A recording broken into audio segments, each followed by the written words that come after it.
Welcome to Zwide Media. If you're new to this channel, please subscribe. Don't forget to like, comment, and share. Here's a new video for today. Enjoy.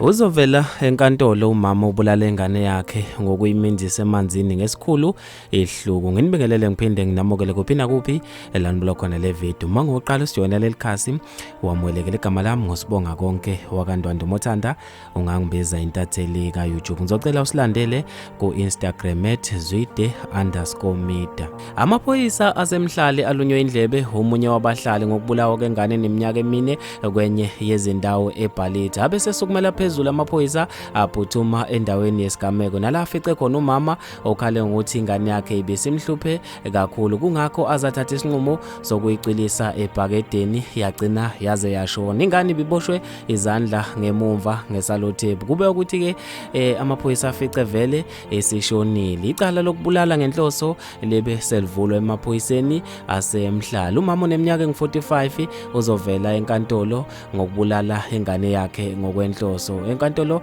yakaDukuza kusasa. Bafethu ke lezi indaba ezibhlungu endlela emangalisayo. Ngizofisa ukwazi ukuphala kwakho khona lapha kwi comment section ngalo lolu daba.